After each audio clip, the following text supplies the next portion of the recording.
प्यारे दोस्तों, यह डिक्टेशन 400 शब्द की 80 शब्द प्रति मिनट की गति से 5 मिनट में बोली जाएगी। रेडी स्टार्ट करते ही डिक्टेशन शुरू हो जाएगी।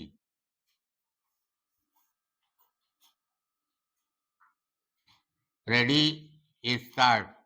महोदय, उत्पादकता या कार्य कुशलता को यदि बढ़ाना हो तो कुछ बातें आवश्यक हैं, जैसे कि जब भी पदार्थ प्रकृति से निकाले जाएं तो ऐसी तकनीक और विधि का प्रयोग किया जाए कि केवल उचित पदार्थ ही निकले, और यदि अवांछित पदार्थ भी साथ में निकले तो उनकी मात्रा कम से कम हो।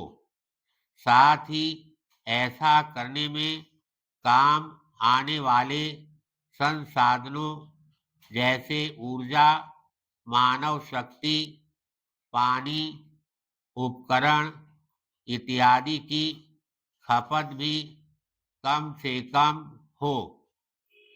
यह भी ध्यान रखने योग्य बात है कि पदार्थों का स्राव इस प्रकार से और ऐसे स्थानों से हो कि स्थानीय पर्यावरण पर कम से कम असर हो। आवश्यकता इस बात की है कि नए उपकरण व प्रणालियां विकसित की जाएं जो उपरोक्त सभी अर्थों में अधिक उत्पादक तथा पर्यावरण संगत हो। पैराग्राफ। जैसा कि पहले कहा गया है, उत्पादन क्रियाओं में काम आने वाले पदार्थों का अपव्यय अपरिहार्य है। यह केवल 3 तत्वों पर निर्भर करता है। पहला यह कि किस वस्तु का उत्पादन किया जा रहा है।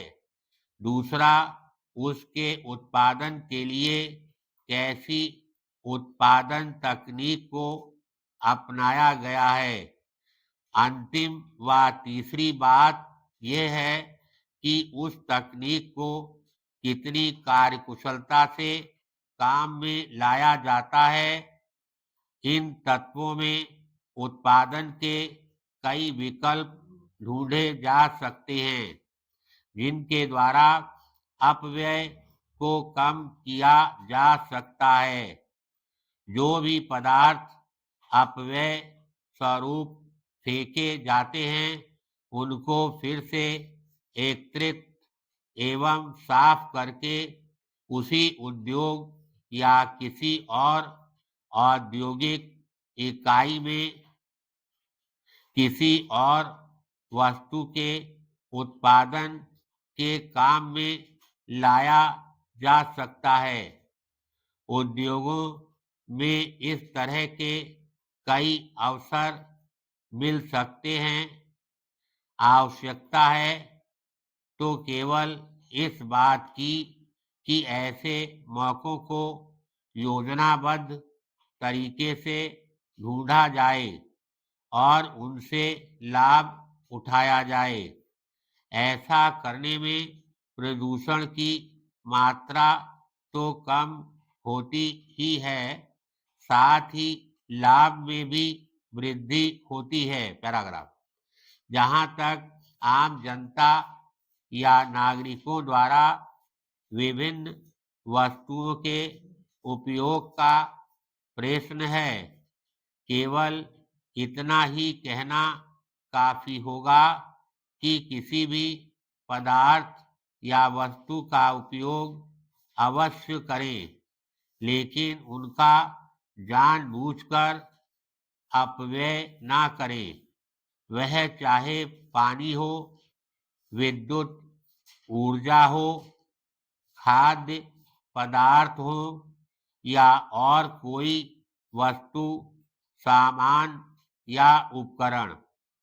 अपव्यय करते समय इस तर्क में कोई तुक नहीं है कि इसको वहन करने की अमुक व्यक्ति की आर्थिक सामर्थ्य है।